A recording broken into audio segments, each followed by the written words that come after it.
શ્રી સારસ્વત વિદ્યાલય તરફથી હું ઉન્નતિ ભાવસાર ધોરણ 12 વિષય કમ્પ્યુટર ચેપ્ટર નંબર 9 એરે અને સ્ટ્રિંગનો ઉપયોગ.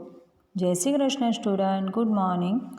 હવે આપણે આગળ ટોપિક જોઈએ તો 9.4 છે સ્ટ્રિંગ.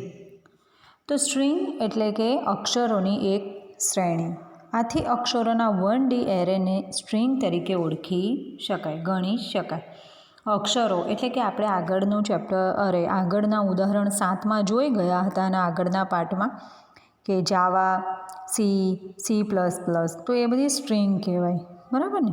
હવે એને આપણે સિંગલ ઇન્વર્ટેડ કોમાની અંદર કેવી રીતે લખ્યું એ તમને પ્રેક્ટિકલ મેં તમને નોટબુકમાં લખવા માટે પણ કીધું હતું, બરાબર. હવે આપણે એને અક્ષરોની એક શ્રેણી એટલે કે સ્ટ્રિંગ તેના વિશે શીખ્યા આગળ. હવે સ્ટ્રિંગમાં અક્ષરોની શ્રેણીને ડબલ અવતરણ ચિહ્ન વચ્ચે લખવામાં આવે છે.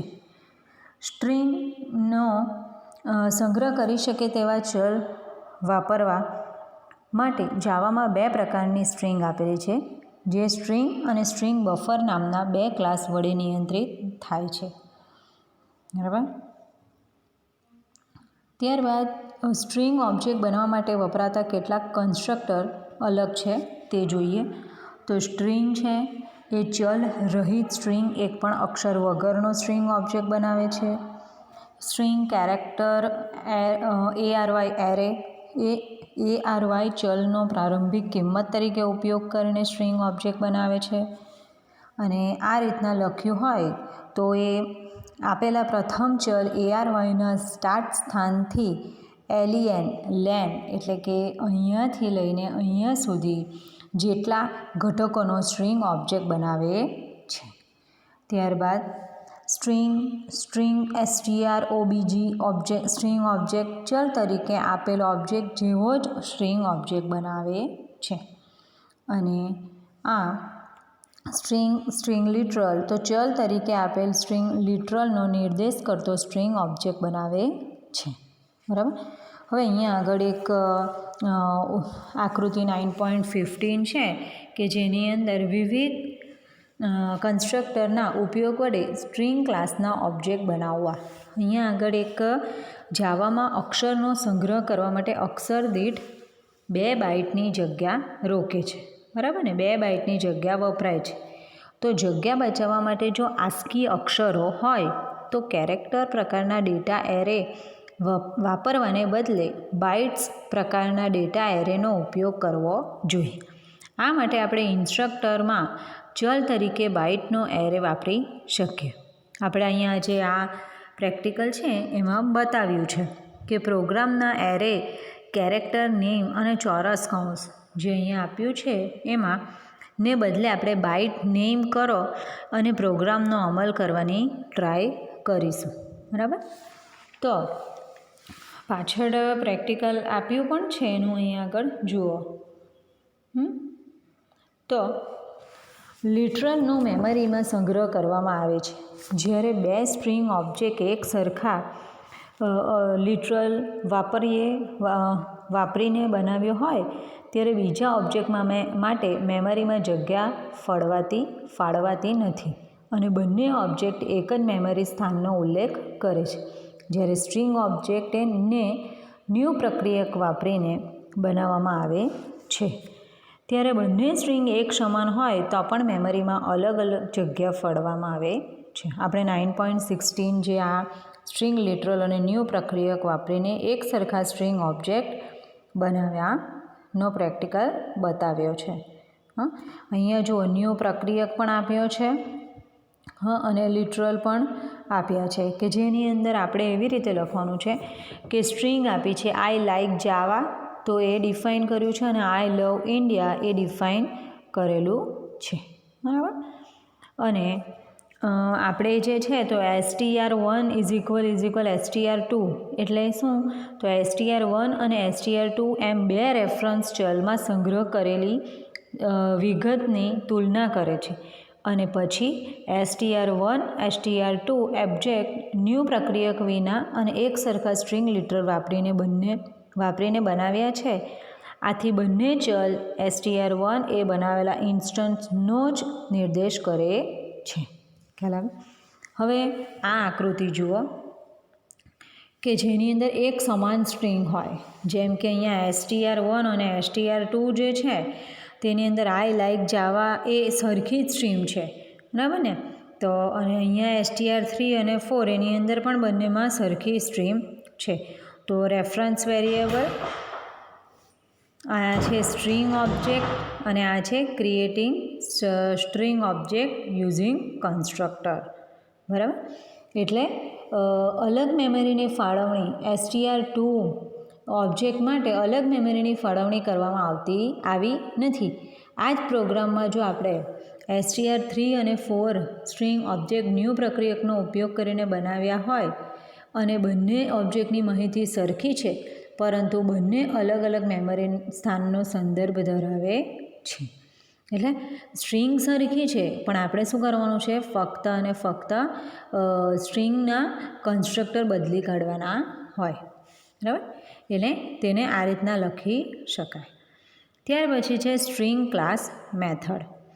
તો જાવા ભાષામાં સ્ટ્રિંગ ક્લાસ મેથડ એ એક એવી ફેસિલિટી છે કે જેમાં બે સ્ટ્રિંગની તુલના કરવી, સ્ટ્રિંગની લંબાઈ મેળવવી, બે સ્ટ્રિંગને જોડવી, સ્ટ્રિંગમાંથી આંશિક સ્ટ્રિંગ એટલે કે સબ સ્ટ્રિંગ મેળવવી, સ્ટ્રિંગને પરાવર્તિત કરવી, સ્ટ્રિંગનું વિભાજન કરવું, અક્ષર સમૂહને સ્ટ્રિંગમાં શોધવા વગેરે કાર્યો થાય છે. તો આપણે આમાં પણ એક પ્રેક્ટિકલ કરવાનો છે કે જેની અંદર આપણે સ્ટ્રિંગમાં આઈ લાઈક જાવા એને રિવર્સ એટલે કે ઉલટાવવા માટેનો પ્રોગ્રામ જે છે એ આપણે કરીશું, બરાબર? અહીંયા આગળ સ્ટ્રિંગ ક્લાસ મેથડનો ઉપયોગ કરીને સ્ટ્રિંગની તુલના કરવાની છે એ બતાવ્યો છે એક પ્રેક્ટિકલ. અને હવે અત્યારે આપણે જોઈએ કે મેથડ અને તેનું વર્ણન. તો બુલિયન ઇક્વલ્સ સ્ટ્રિંગ str એવું હોય તો મેથડ કોલ કરતી સ્ટ્રિંગ અને પ્રાચલ str એટલે કે ઓબ્જેક્ટ સરખા હોય તો ટ્રુ પરત કરે. આ છે બધા એ છે ને સ્ટ્રિંગની તુલના કરવા માટેની વિવિધ મેથડનું વર્ણન અને વાક્યરચના છે. જે કઈ મેથડનો ઉપયોગ કરીએ તો કઈ રીતનો આપણને જવાબ મળે. ત્યાર પછી છે કે બુલિયન ઇક્વલ્સ ઇગ્નોર કેસ. તો મેથડ કોલ કરતી સ્ટ્રિંગ અને પ્રાચલ str ઓબ્જેક્ટના અક્ષરોના કેસ કેપિટલ અને બીજી ABCDની અવગણના કરીને તુલના કરે છે. જો બંને સરખા હશે તો ટ્રુ પરત કરશે.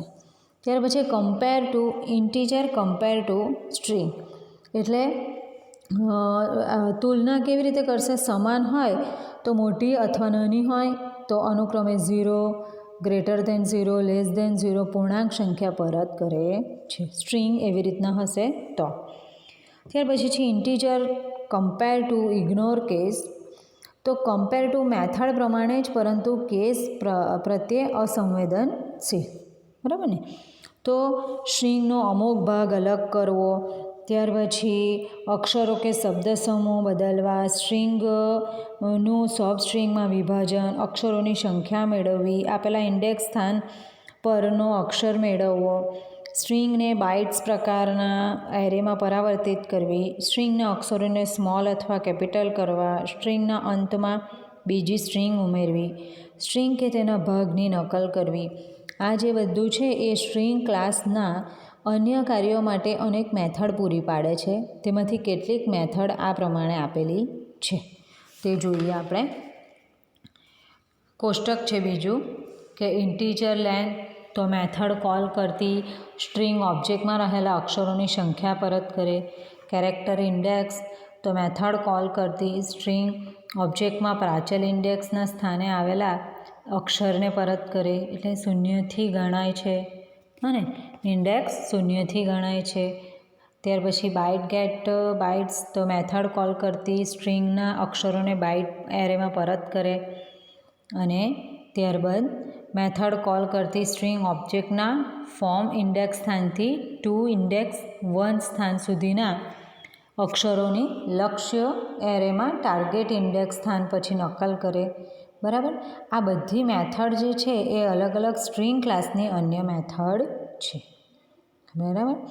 હવે જે છે એ આ 2 કોષ્ટક જે તમને બતાવ્યા સ્ટ્રિંગ માટેના એ તમારે નોટમાં લખવાના અને એ મેથડ અને વર્ણન એનું MCQ અલગ અલગ રીતે પૂછાય છે. સ્ટ્રિંગને પરાવર્તિત કરતી કેટલીક મેથડનો ઉપયોગ છે અહીંયા આગળ કે જેની અંદર આપણને સ્ટ્રિંગને પરાવર્તિત કરતી મેથડનો ઉપયોગ બતાવેલો છે અલગ અલગ. તો આપણે શું યાદ રાખવાનું છે કે ચલ માટે લેન્થ એ એટ્રીબ્યુટ કે પ્રોપર્ટી છે, જ્યારે સ્ટ્રિંગ ઓબ્જેક્ટ માટે લેન્થ એ મેથડ છે. અને આવી સ્ટ્રિંગ ઓબ્જેક્ટ સાથે લેન્થ મેથડ વાપરતા સમયે કૌંસનો ઉપયોગ કરવો જરૂરી છે. બરાબર. હવે આ જે પ્રેક્ટિકલ છે આપણે ઉદાહરણ 10 જાવા ભાષામાં સ્ટ્રિંગને ઉલટાવવા માટે પ્રોગ્રામ એ આપણે પ્રેક્ટિકલ કરવાનો છે કે વપરાશકર્તા વ્યાખ્યાત યુઝર ડિફાઇન્ડ રિવર્સ મેથડની રિવર્સ STR નામની મેથડ લખેલી છે આ પ્રેક્ટિકલમાં. રિવર્સ STR અને આપણે સ્ટ્રિંગને ઉલટાવવા માટેનો પ્રોગ્રામ છે કે આઈ લાઈક જાવા. તો જાવા આખું જે સ્પેલિંગ છે એને આખી ઊંધી કરી દીધેલી છે વાક્યને. AVAJ સ્પેસ EKIL સ્પેસ આઈ એવી રીતે આખી સ્ટ્રિંગને ઉલટાવી કાઢેલી છે, રિવર્સ સ્ટ્રિંગ. તો સ્ટ્રિંગ ક્લાસની લેન્થ મેથડ વાપરીને સ્ટ્રિંગમાં રહેલા અક્ષરોની સંખ્યા પહેલાં તો સ્ટ્રિંગની લંબાઈ નક્કી કરે. બરાબર. ત્યારબાદ સ્ટ્રિંગ ક્લાસની ગેટ બાઇટ્સ, અહીંયા આગળ ગેટ બાઇટ્સ કરીને પ્રેક્ટિકલની અંદર લખ્યું છે અહીંયા આગળ. તો એ ગેટ બાઇટ્સ મેથડના ઉપયોગથી સ્ટ્રિંગને બાઇટ એરેમાં પરિવર્તિત કરે. ને બાઇટ એરેમાં ડાબી બાજુના અડધા ઘટકોની ડાબી બાજુથી જમણી બાજુ તરફ, આ યાદ રાખજો, ડાબી બાજુથી જમણી બાજુ તરફ જમણી બાજુના અડધા ઘટકો છેલ્લે જમણી બાજુથી ડાબી બાજુ તરફ સાથે અદલા બદલી કરવાના હોય. બરાબર ને. ત્યારબાદ કન્સ્ટ્રક્ટર વાપરીને બાઇટ એરેમાં સ્ટ્રિંગ ઓબ્જેક્ટ બનાવો અને તેને પરત કરો. બરાબર. તો આઈ લાઈક જાવા એવું હોય. બરાબર. તો આને કમ્પેર કરે સ્પેસ, તો સ્પેસ કમ્પેર કરે, એલ તો એલ કમ્પેર કરે. એવી રીતે અહીંયા પહેલો અક્ષર, અહીંયા છેલ્લો અક્ષર, અહીંયા ડાબી બાજુથી જમણી બાજુ તરફ અને જમણી બાજુના અડધા તે ડાબી બાજુ તરફ, આ રીતના અડધા અડધા એ સાથે અદલા બદલી કરે અને પછી એ પ્રેક્ટિકલમાં આખી સ્ટ્રિંગને ઉલટાવી કાઢે. ત્યારબાદ આ પ્રેક્ટિકલ મારે તમને બતાવવાનો છે. એ થોડું કમ્પ્યુટરના અંદર સ્ક્રીનમાં પ્રોબ્લેમ આવે છે એટલે બધા પ્રેક્ટિકલ ચેપ્ટર 9ના હું તમને અલગ અલગ સ્ટેપ બાય સ્ટેપ હું એક બબ્બે પ્રેક્ટિકલ હું સમજાવતી જઈશ અને બતાવીશ પછીથી. બરાબર. તો આના પછીના વિડીયોમાં હું ડેટ ક્લાસ અને બની શકશે થઈ જશે તો હું તમને પ્રેક્ટિકલ પણ બતાવીશ. ત્યારબાદ જ 9.6 ડેટ ક્લાસ વિશે શીખીશું આપણે. ઓકે. Thank you students. જય શ્રી કૃષ્ણ. બાય.